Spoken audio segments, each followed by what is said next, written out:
And I'd also reference in the book of Genesis when God said that, shall I hide anything from my servant Abraham?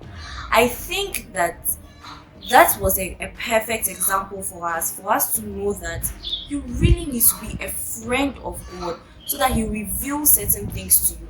The word of God makes us understand that we prophesy in parts. So if you have received a message partly, don't you think you're supposed to continue in a relationship with Him to get the whole meaning of the prophecy or whatever it is that you're supposed to do? You don't just hear it partly and decide to run with it. You will miss it. You get it? You need to be a friend of God, just like David was with God, just like Abraham was with God. That is what God is expecting of us, that we will be friends with Him. Until we are friends with Him, we will always miss it. We won't always be able to carry out His mandate to perfection.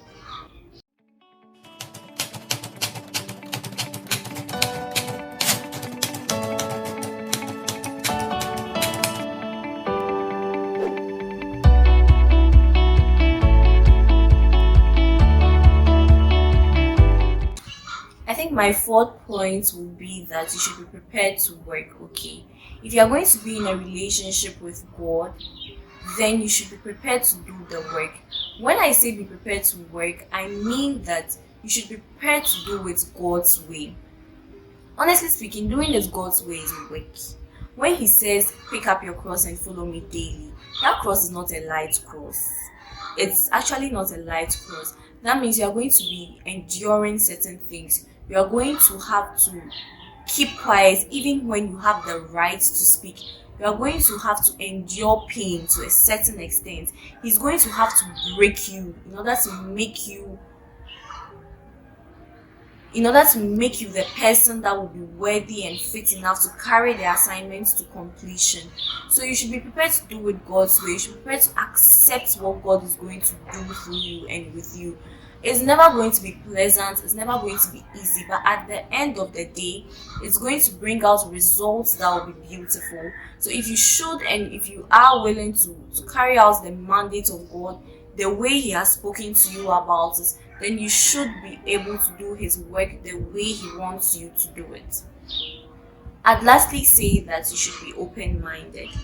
I think that a lot of Christians these days are not open-minded. We are very myopic in our thinking. God is going to carry out His assignment through you for people, not just because of you, not just because you are great or because you are all that, but because He actually wants to carry out His assignment for His people. And if He's supposed to carry out His assignment if you are supposed to do that for His people, then it's something great, it's something bigger, it's something extraordinary.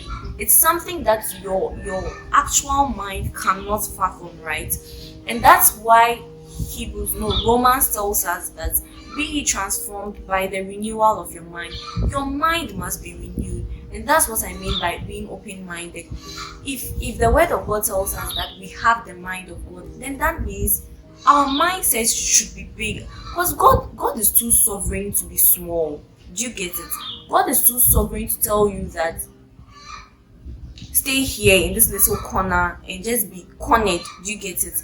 God is too sovereign for that. He actually wants you to carry out His mandate and be big about it and be great about it. And so if you should be great about God's mandate, then you have to be open-minded. You can't think small. You can't be myopic. And in being open-minded, I also mean that you should learn to accept people the way they are. Honestly speaking, one thing that would make you know that you are actually on your way to being open-minded is you being able to accept people the way they are. And I'm going to say it for Ghanaians, this country, we are very narrow-minded in our way of thinking. We've allowed culture and traditions to mold the way we think, to the extent that you see a Christian, I'm not even talking about an unbeliever, a Christian You see a Christian that sees someone with a tattoo, and the Christian doesn't, the Christian is all over the place. You judge the person from the time the person was born till the time you met the person and all that. You are not even open-minded. Like you are one of the shallow thinkers that could ever possibly live on this earth. If you do that, being open-minded is accepting people the way they are.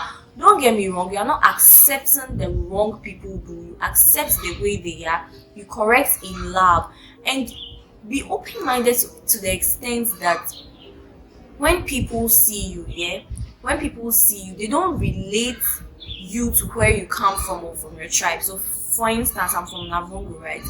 I need to be open-minded to the extent that I don't think and behave the way Navongo people think. Not that I lose my culture or anything, but I don't need to be so grounded in them that when someone sees me, the person just knows that maybe I are from Navongo, the way I behave, the way you think. No, be open-minded to the extent that when people see you, they can't pinpoint you to any earthly realm.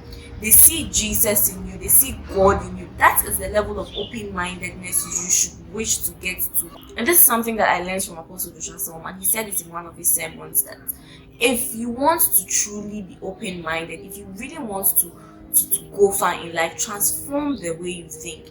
If not, okay, if not, if you are going to be shallow and narrow-minded about a lot of things, you won't go far in this life. Because I mean, you want to be global, you want to go worldwide, you want to be known, you want to be like the Bill Gates of the Christian Bill Gates of our time and everything, right?